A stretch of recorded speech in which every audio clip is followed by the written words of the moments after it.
आज का जो टॉपिक हम डिस्कस करने जा रहे हैं वो डिस्कस करेंगे हम जो हमारी मैथ लाइब्रेरी होती है पाइथन के अंदर, जिसको मैथ मॉड्यूल भी कह सकते हैं हम। और उसके अंदर हम बात करेंगे जो उसमें अलग अलग फंक्शंस होते हैं, जैसे pi, Euler's number, square square root. उसके अंदर हम ceiling, floor, power and absolute number, और उसके साथ साथ साइन, कॉस और टेन फंक्शन के बारे में बात।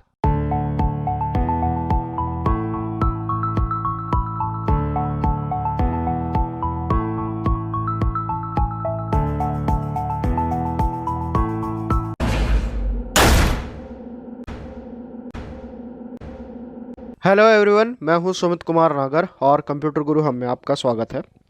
आज का जो टॉपिक हम डिस्कस करने जा रहे हैं वो डिस्कस करेंगे हम जो हमारी मैथ लाइब्रेरी होती है पाइथन के अंदर, जिसको मैथ मॉड्यूल भी कह सकते हैं हम। और उसके अंदर हम बात करेंगे जो उसमें अलग अलग फंक्शंस होते हैं, जैसे pi, Euler's number, square root. उसके अंदर हम ceiling, floor, power and absolute number, और उसके साथ साथ साइन, कॉस और टेन फंक्शन के बारे में बात करेंगे। तो चलिए करते हैं शुरुआत। सबसे पहले जान लेते हैं कि मैथ लाइब्रेरी या मैथ मॉड्यूल होता क्या है। मैथ लाइब्रेरी से हमें क्या मिलता है, अलग अलग कैलकुलेशंस के मेथड मिलते हैं, जिसको हम अपने प्रोग्राम में अगर यूज़ करते हैं तो जितने भी मैथमेटिकल फंक्शंस होते हैं हम वो सारे अपने प्रोग्राम के अंदर यूज़ कर सकते हैं। वो चाहे वो किसी का कॉम्बिनेशन या परम्यूटेशन निकालना हो, या मुझे कोई भी ट्रिग्नोमेट्रिक फंक्शन यूज़ करके, जैसे हम हाइट ऑफ पोल वाले क्वेश्चन निकालते हैं, वो सारे करने हो। उसके साथ साथ अगर कहीं पर मुझे ऐसी ज़रूरत पड़ती है कि मुझे एक्सपोनेंशियल फंक्शन यूज़ करना है वहाँ पर भी, और जहाँ पर हाइपरबोला और या क्वाड्रेटिक इक्वेशन सॉल्व करने की बात आती है, तो वो सारी चीज़ें हम क्या कर सकते हैं, मैथ लाइब्रेरी से सॉल्व कर सकते हैं। आज जो हम डिस्कस करेंगे वो है मैथ का फंक्शन, जिसको पाई बोलते हैं, जो हमें पाई की वैल्यू देता है। ई यूज़ करेंगे जो यूलर नंबर देता है। एस के ओ आर टी में चेक करता हूँ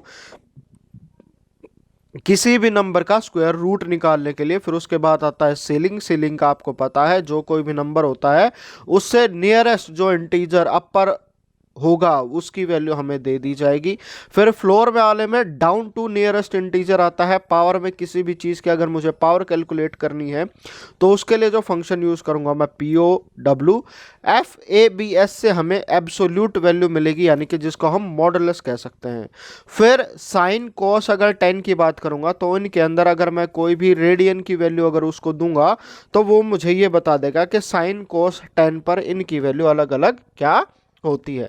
तो ये सारे फंक्शन है, उसके यूज़ करने के लिए इसको हम प्रैक्टिकली कैसे यूज़ करते हैं उसके लिए मैं आपको आईडीएलई पर सारी चीज़ें रन करके दिखा देता हूँ। तो उसके लिए हम अपना आईडीएलई ओपन करेंगे।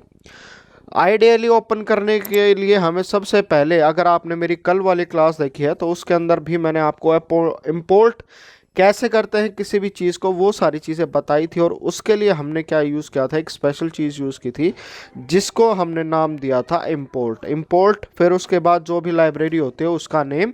यहाँ पर जो है हम मैथ के साथ डील कर रहे हैं तो इंपोर्ट मैथ कर लेते हैं। इंपोर्ट मैथ करने के बाद अगर मुझे मान लो मैथ डॉट पाई की अगर वैल्यू निकालनी है, मैथ डॉट पाई, तो इसको क्या करता हूँ मैं, यहाँ पर फंक्शन कॉलिंग हो जाती है। और इसी को जाकर मैं क्या कर देता हूँ, अगर प्रिंट कर देता हूँ तो वो हमें क्या दे देगा। सॉरी, यहाँ पर हल्की सी एक मिस्टेक हो गई है, उसको अभी हम ठीक कर लेते हैं। तो यहाँ पर अगर मान लो मुझे पाई की वैल्यू चाहिए तो मैं यहाँ से इसको कॉपी कर लेता हूँ। हमने क्या थी, डायरेक्ट वैल्यू थी, और हमने क्या है, एक फंक्शन कॉल कर दी है, जो कि फंक्शन कॉल पॉसिबल नहीं है। तो यहाँ पे मैं लिख देता हूँ प्रिंट, यहाँ पे लिख देते हैं मैथ डॉट पी आई। यहाँ तक इतना करना था ये, तो इसने हमें क्या है, पाई की वैल्यू दे दी है। इसी तरीके से अगर मुझे मान लो यूलर की भी वैल्यू चाहिए थी तो यहाँ पर मैं क्या कर सकता हूँ, यहाँ पर ई लिख सकता हूँ और वो मुझे क्या दे देगा, यूलर नंबर दे देगा। यूलर नंबर हम जैसे कि जानते हैं जो हमारी जो लॉगरिथम होती है उसके अंदर जो ई यूज़ होता है उसकी वैल्यू होती है। फिर उसके साथ साथ अगर मैं बात करता हूँ मैथ डॉट, हमें क्या करना था, पाव की बात करनी थी। उसके अंदर हमें मान लो अगर मैं जैसे निकाल देता हूँ कि 2 की पावर 10 कितना होगा, अगर मुझे ये वाली सारी वैल्यू चाहिए तो उसके लिए मैं क्या यूज़ करूँगा, मैथ डॉट पाव का यूज़ करूँगा और यहाँ पर उसको प्रिंट करके मैं दिखा देता हूँ। तो यहाँ पर देखिए उसने जो है इसकी पावर निकाल दी है, यानी कि 2⁻10 इज इक्वल टू 1 to 4। उसके बाद अगर मुझे ऐसे ही स्क्वायर रूट निकालना था तो हम भी यहाँ क्या करेंगे, प्रिंट कर लेते हैं मैथ डॉट SQRT और इसके अंदर वैल्यू दे देते हैं 25। 25 का स्क्वायर रूट क्या होता है हम सारे जानते हैं, ये 5 होता है। इसी के साथ साथ अगर मैं इसके अंदर कोई और दूसरी वैल्यू भी डालना चाहूँ तो वो भी वैल्यू डाल देता हूँ। जैसे मैं यहाँ पर क्या करते हैं, हम 81 का ट्राई कर लेते हैं तो 9 आ गया है। इसके बाद अगर कोई ऐसी भी वैल्यू ट्राई कर ले कि जिसका परफेक्ट स्क्वायर नहीं होता है, उसकी भी वैल्यू डालूंगा तो उसकी भी वैल्यू जो है यहाँ पर आ जाएगी। फिर उसके बाद हमारे पास फ्लोर भी होता है और सीलिंग भी होता है, तो वही चीज़ें कर लेते हैं, प्रिंट करते हैं और यहाँ पर हम यूज़ करेंगे मैथ डॉट फ्लोर। फ्लोर का मतलब क्या है, उससे एब्सोल्यूट वैल्यू से जो नियरेस्ट इंटीजर वैल्यू होगी वो सारी चीज़ें आ जाएंगी। यहाँ पर अगर मैं करूँगा तो 3 आ जाएगा। अगर इसी का कॉरस्पॉन्डिंग अगर सेम वैल्यू पे अगर हम सीलिंग फंक्शन यूज़ करते हैं, अगर मैं यहाँ पर यूज़ कर देता हूँ CEIL, सीलिंग यूज़ कर लेते हो तो यहाँ पर वैल्यू क्या आ गई, हमारे पास 4 वैल्यू आ गई है। और इसी के साथ साथ अगर मुझे एब्सोल्यूट वैल्यू निकालनी है, math dot FABS absolute value निकालनी है, तो यहाँ पर क्या दे देता हूँ मैं, जैसे -66 पॉइंट समथिंग दे दिया है, तो यहाँ पर वैल्यू जो है उसने बिना माइनस साइन के इसकी एब्सोल्यूट वैल्यू दे दी है, वो 66 दे दी है। अगर इसी तरीके से अगर और कुछ भी कर लेते हैं, पॉजिटिव में देते हैं तो पॉजिटिव ही वैल्यू रिटर्न होके आएगी हमारे पास, जैसे कि एब्सोल्यूट वैल्यू होती है।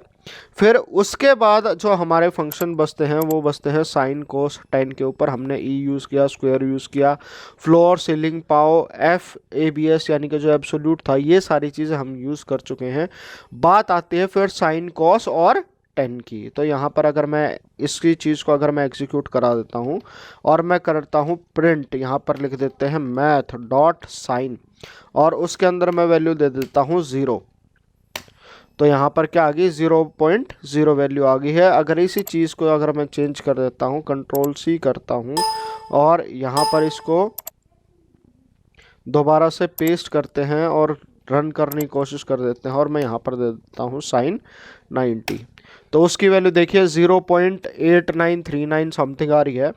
पर आपको ऐसा लग रहा होगा कि जैसे आपने छोटे से जब पढ़े थे तो साइन 90 की वैल्यू 1 बताई गई थी, तो यहाँ पर 1 नहीं आ रहा है। तो उसका रीज़न ये है, जहाँ पर जो भी मैं ये वैल्यू देता हूँ ये वैल्यू रेडियन के अंदर आती है, ना कि डिग्री के अंदर। अगर मुझे कोई भी वैल्यू, मान लो अगर इसी की वैल्यू 90 की वैल्यू मेरे को चाहिए थी, डिग्री में कितनी होती है, या किसी भी डिग्री की वैल्यू मेरे को निकालनी है वो रेडियन में कितनी होती है, तो उसके लिए हमारे पास क्या होता है, मैथ डॉट रेडियन।